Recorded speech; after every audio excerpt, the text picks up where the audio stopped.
galabnimo wacan oo wanaagsan saaxiibayaal meel kastoo waa dunida aad ka joogtaan kusoo dhawaada wararka suuqa kala iibsiga ciyaartooyda iyo waxyaabaha ka cusub iyo dabcan dhacdooyinka la xiriira ciyaaraha. Kooxda Newcastle United ayaa lagu soo waramayaa inay diyaar u tahay inay kooxda Crystal Palace xiriirka la samayso 24 jirka ka soo jeeda dalka England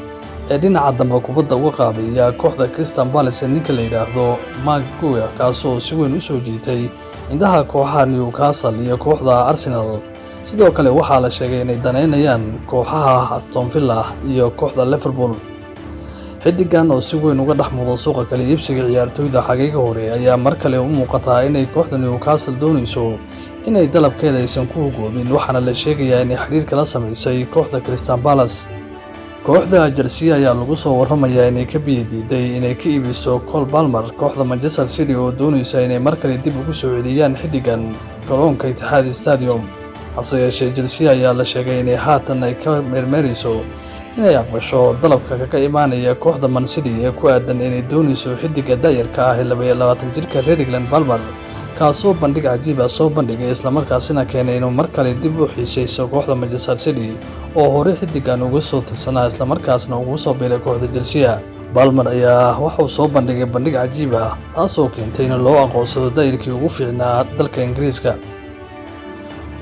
kooxda Manchester City ayaa sidoo kale lagu soo waramayaa inay xiriirka la sameysay kooxda Bayer Leverkusen ee dalka Jarmalka ciyaaryahanka khadka dhexe ee la yiraahdo Florian Wirtz kaasoo si weyn u soo jiitay kooxda Manchester City, laakiin waxa ay tartanada kala kulmaysaa kooxaha Real Madrid, Paris Saint-Germain iyo kooxda Bayern Munich oo dhammaantood daneynaya inay xidigan la soo saxiixdaan. kooxda Manchester United ayaa lagu soo waramayaa inay xiriir ay la sameysay tababaraha kooxda Sporting Ruben Amorim kaasoo ay doonayaan inay ka dhigaan beddelka Ten Hag oo haatan xaaladiisa ay tahay mid cakiran, waxaana wararku ay sheegayaan inay doonayso kooxda Man United inuu beddelka Ten Hag u noqdo. Ten Hag oo haatan aanu ku taagnin caga badan islamarkaasna ay suuragal tahay inuu kooxda isaga dhaqaaqo iyadoo ay cadaadis xoogan oo kala kulmayo maamulka sare ayaa lagu soo waramayaa inay si aad u daneynayaan kooxo badan. Amorim waxaana xiriirka la sameysay kooxda Manchester United si ay tababarahani ay u keeni lahaayeen garoonka Old Trafford. Amorim waxaa sidoo kale la sheegay inuu doonayso kooxda Man City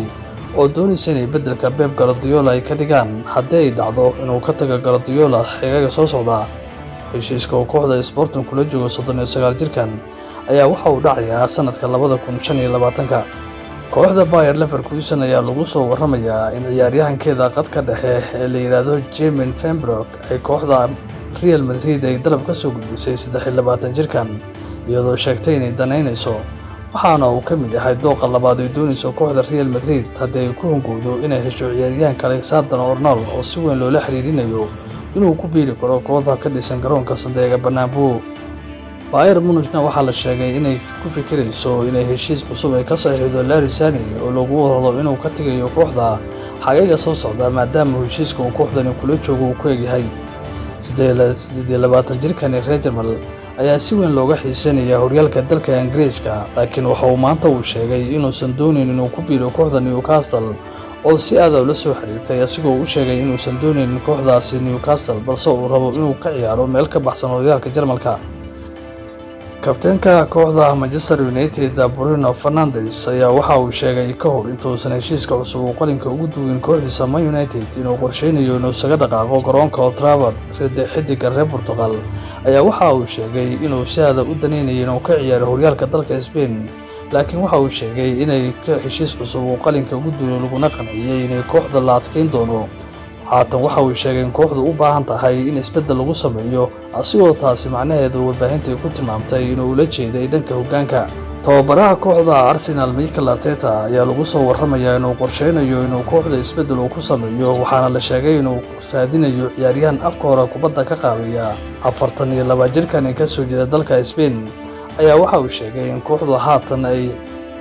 u baahan tahay inay hesho ciyaaryahan afka hore kubadda uga qaadaya, waxaana lagu soo waramayaa inuu bartilmaameed ka dhigtay gooldhaliyaha kooxda Paris Saint-Germain ninka la yiraahdo Ronaldo Koeman kaasoo la sheegay inuu si weyn u daneynayo. kooxda Arsenal ayaa la sheegay in 25 jirkan ay ku baadigoobayso lacag lagu sheegay 79 milyan oo euro, waxaana suuragal ah la yidhi inay la soo wareegaan marka la gaaro bisha January oo furmo suuqa kala iibsiga ciyaartooyda. kooxda Tottenham ayaa lagu soo waramayaa inay ku dhowdahay inay ka soo saxiixato ciyaaryahanka kooxda Borussia Dortmund 20 jirka reer England Jeremy Puyol ayaa soo jiitay kooxdan ka dhisan West Ham waxaana wararku ay sheegayaan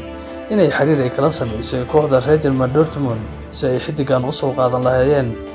ciyaaryahanka daayirka ee reer Brazil ee kooxda Manchester United Antonio ayaa ku dhawaaqay inuu doonayo in la fasaxo maadaama uusan boos joogto ah ka haysan kooxda ka dhisan Old Trafford.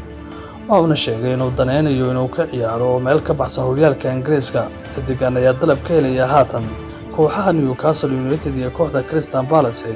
laakiin waxaa la sheegay inuu doonayo inuu ka tago horyaalka Ingiriiska.